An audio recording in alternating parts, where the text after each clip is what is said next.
नमस्ते दोस्तों, मैं हूं आपका दोस्त मोनू और एक बार फिर से स्वागत है आपका अपने चैनल हिंदी हॉरर एफएम पर, जहां हम लेकर आते हैं रोंगटे खड़े कर देने वाली कहानियां। दोस्तों, आज जो कहानी मैं आपको सुनाने जा रहा हूं वो सिर्फ एक कहानी नहीं बल्कि एक ऐसी खौफनाक दास्तान है जिसे सुनकर आपकी रूह कांप उठेगी।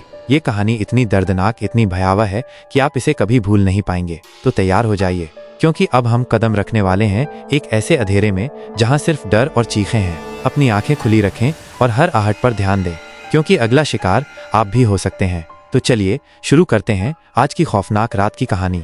रात की आवाज, पिज्जा डिलीवरी बॉय का खौफनाक अंत, अंधेरा, घना अंधेरा, ऐसा अंधेरा जो सिर्फ आंखों को नहीं, रूह को भी अपने आगोश में ले लेता है। रात के 2 बज रहे थे और शहर अपनी गहरी नींद में डूबा था। इक्का दुक्का स्ट्रीट लाइटें अपनी पीली रोशनी बिखेर रही थीं, जो अंधेरे को और भी गहरा बना रही थीं। ऐसे ही एक खामोश रात में रवि, एक पिज्जा डिलीवरी बॉय, अपनी पुरानी मोटरसाइकिल पर सवार आखिरी डिलीवरी के लिए निकला था। उसकी बाइक की हेडलाइट अंधेरे को चीरती हुई आगे बढ़ रही थी और रवि के मन में बस यही था कि जल्द से जल्द ये डिलीवरी खत्म हो और वो अपने घर जाकर सुकून से सो सके। रवि पिछले 3 साल से पिज्जा डिलीवरी का काम कर रहा था। उसने शहर के कोने कोने में डिलीवरी की थी, लेकिन आज का ऑर्डर कुछ अलग था। पता एक ऐसे इलाके का था जिसके बारे में उसने पहले कभी नहीं सुना था।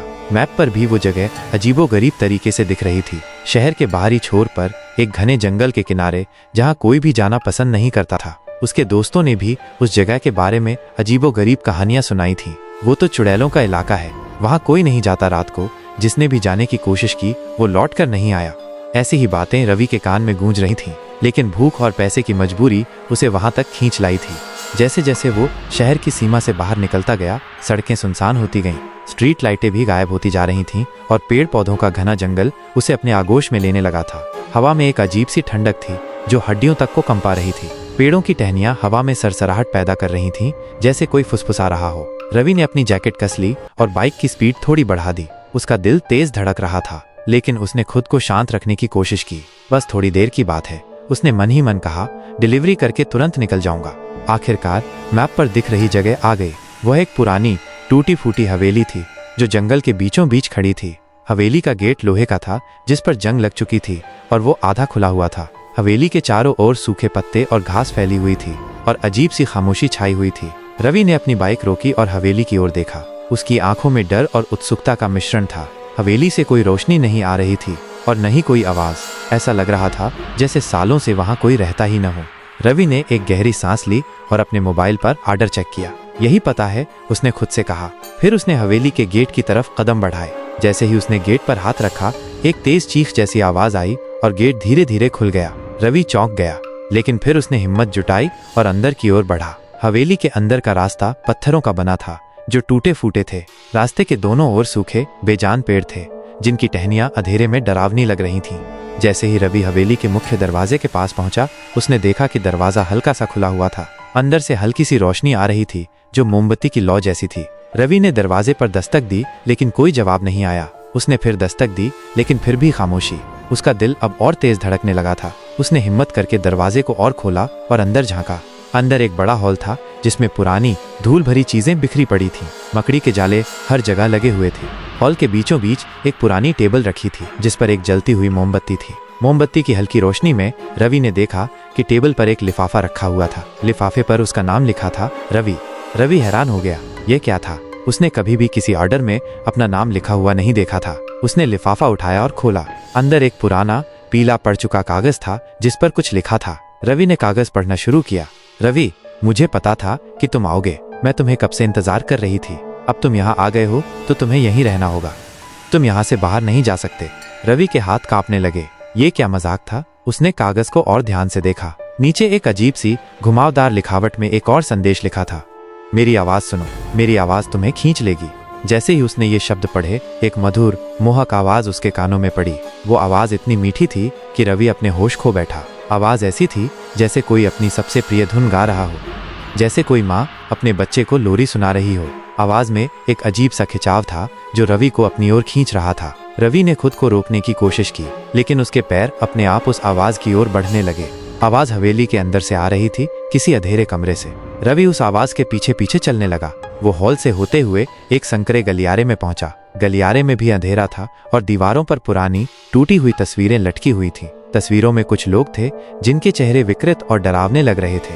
रवि को ऐसा लग रहा था जैसे वे लोग उसे घूर रहे हों।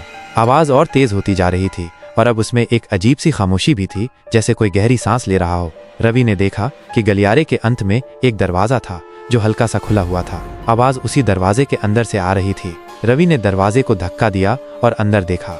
वो एक बड़ा कमरा था जो पूरी तरह से अंधेरे में डूबा था। सिर्फ एक कोने में एक छोटी सी मोमबत्ती जल रही थी, जिसकी रोशनी में उसने देखा कि एक आकृति बैठी हुई थी। वो आकृति एक औरत की थी जिसके बाल बिखरे हुए थे और चेहरा मोमबत्ती की रोशनी में चमक रहा था।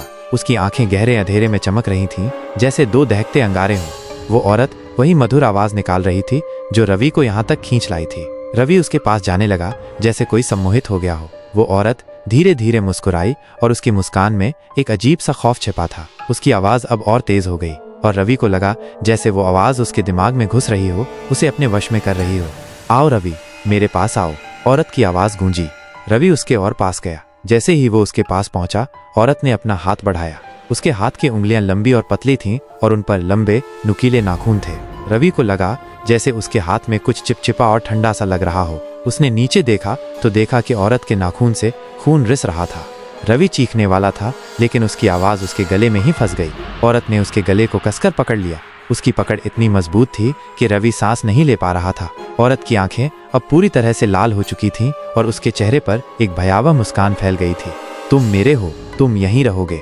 औरत की आवाज अब एक भयानक चीख में बदल गई। रवि ने छटपटाने की कोशिश की, लेकिन औरत की पकड़ और तेज होती गई। उसकी सांसें रुकने लगी थीं और उसकी आंखों के सामने अंधेरा छाने लगा था। उसने अपनी पूरी ताकत लगाई, लेकिन वो कुछ नहीं कर पाया। औरत की हंसी कमरे में गूंज उठी, एक ऐसी हंसी जो हड्डियों तक को कंपा देती थी। अगले ही पल रवि का शरीर जमीन पर गिर पड़ा। उसकी आंखें खुली हुई थीं और उनमें डर की एक गहरी छाप थी। उसकी आत्मा उसके शरीर को छोड़कर जा चुकी थी और उसकी चीखें हवेली की दीवारों में हमेशा के लिए कैद हो गई थीं। अगली सुबह जब रवि अपने काम पर नहीं पहुंचा तो उसके दोस्तों और परिवार ने उसे ढूंढना शुरू किया। उन्होंने पुलिस को खबर की और पुलिस ने उसकी तलाश शुरू कर दी। पुलिस ने उसके डिलीवरी रूट को खंगाला और आखिर में उन्हें उसकी बाइक जंगल के किनारे मिली, उसी टूटी फूटी हवेली के सामने। पुलिस दल ने हवेली की तलाशी ली। हवेली के अंदर का नजारा भयानक था। हर जगह धूल और जाले थे और हवा में एक अजीब सी बदबू थी। पुलिस ने हर कमरे की तलाशी ली, लेकिन रवि का कोई सुराग नहीं मिला। जब वे उस कमरे में पहुंचे जहां रवि का अंत हुआ था, तो उन्हें सिर्फ एक पुरानी जलती हुई मोमबत्ती मिली और जमीन पर एक खून का धब्बा जो धीरे धीरे सूख रहा था। पुलिस ने जांच जारी रखी, लेकिन रवि का मामला एक रहस्य बनकर रह गया। किसी को नहीं पता था कि रवि के साथ क्या हुआ था। कुछ लोगों ने कहा कि उसे जंगल में कोई जानवर खा गया होगा, जबकि कुछ लोगों ने कहा कि वह किसी दुर्घटना का शिकार हो गया होगा। लेकिन जो लोग उस हवेली के बारे में जानते थे, वे जानते थे कि रवि किसी इंसान का नहीं बल्कि किसी और चीज का शिकार हुआ था। कई सालों बाद उस हवेली के आसपास से गुजरने वाले लोग रात में अजीबोगरीब आवाजें सुनने लगे।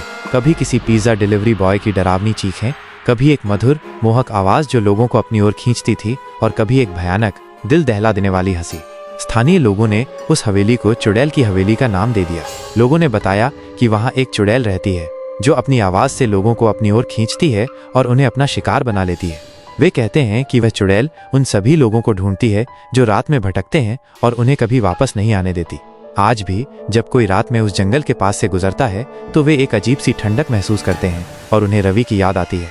वे जानते हैं कि अंधेरे में कोई है जो उनकी आवाज का इंतजार कर रहा है और जो उन्हें अपने जाल में फंसाने के लिए तैयार बैठा है।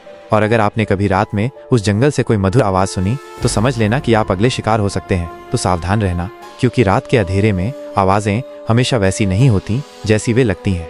दोस्तों, कैसी लगी आपको आज की ये डरावनी कहानी? क्या आपकी रूह कांप उठी?